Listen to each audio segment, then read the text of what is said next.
Greetings and salutations, Greek students. We continue our study of adjectives and definite articles from Lesson 5 of Croy by looking at the syntax of adjectives.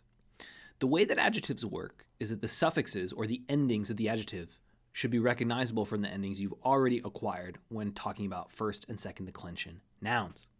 But it's important to see how the arrangement of adjectives, the order of the adjectives, functions for meaning. There are three general ways to use an adjective in Greek. Number one is in the attributive position. The attributive adjective attributes a quality to the noun that it modifies, and it will use the definite article to modify a noun with this quality. So the key here with the attributive adjective is to recognize that the definite article will always be in front of the adjective.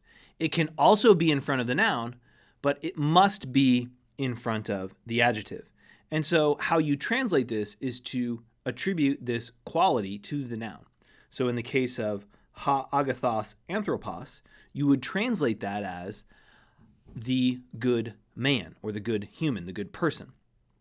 Ha anthropos ha agathos is more emphatic way of saying the man, the good one, but you could translate it the same way as the good man. So New Testament examples, ton kainon anthropon, the new human, in Ephesians 4:24, or Matthew 4:5, tain hagion polin, the holy city. Another famous example of the restrictive attributive adjective, where you're being more emphatic with the attribution of the quality, ta pneuma ta hagion in Mark 1:39, the Spirit, the Holy One, which you would translate as, and is translated consistently as, the Holy Spirit. In Revelation 20, verse 2, ha aphis ha archaios, the serpent, the ancient one, or the ancient serpent. Ha poimen ha kalos, the shepherd, the good one, you translate as the good shepherd in John 10:11.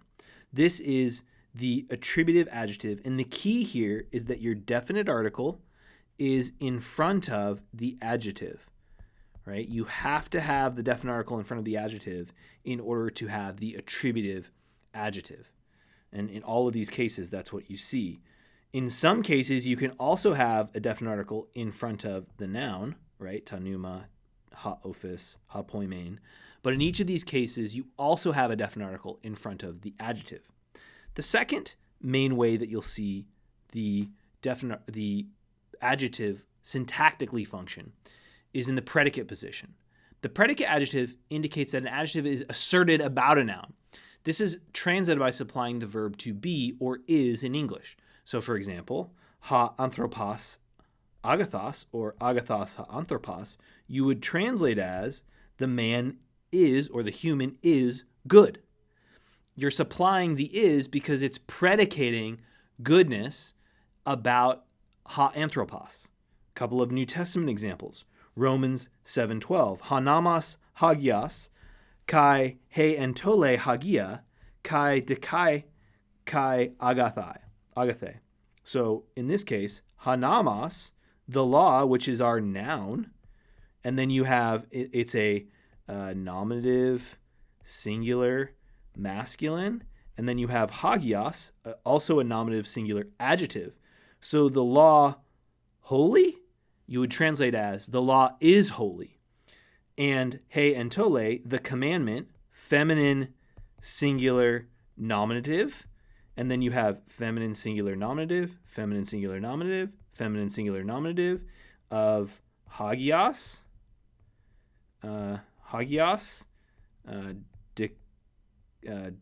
dikaios, and agathe, or agathos. In each case, they're feminine, singular, nominatives. So you would translate this as the law is holy, the commandment is holy and righteous and good. So in this case, even though you have no verb, you predicate the adjective about the noun, or the two nouns in this case, namos and entole. In 2 Corinthians 1:18, pistos ha theos, God is faithful. Now notably, when you have this piling up of adjectives, you have to pay attention to the definite article to tell you, oh, here is the subject and the adjective is the predicate. The subject, ha theos, and the predicate, pistos, is being said, God is faithful. The law is holy. The commandment is holy and righteous and good.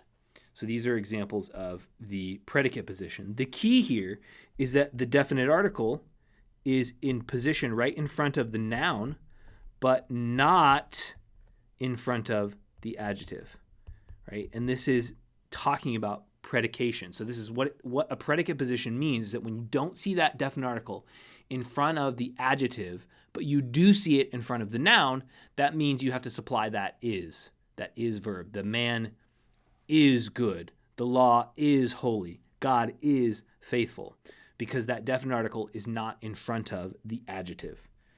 The third way that you're going to see the adjective function is basically as a noun. So ta agatha could be translated as the good things if this is a neuter, plural, nominative, or accusative. Or it could be translated as the good women if you're talking about a neuter, plural, or sorry, not neuter, a feminine, plural, nominative, the good women. The form is the same. So you have to know in this instance, based on context, are we talking about good things, or are we talking about good women, or are we talking about good, some reference to another plural feminine noun from the previous context? A good example of this, you see an interesting example of the substantive is in Matthew 6:13, where in the end of the Lord's Prayer, rescue us, deliver us, rusai hemas apa tu poneru, from the evil, which could be translated from evil, as it often is in many translations, or from the evil one, in reference specifically to Satan or the devil.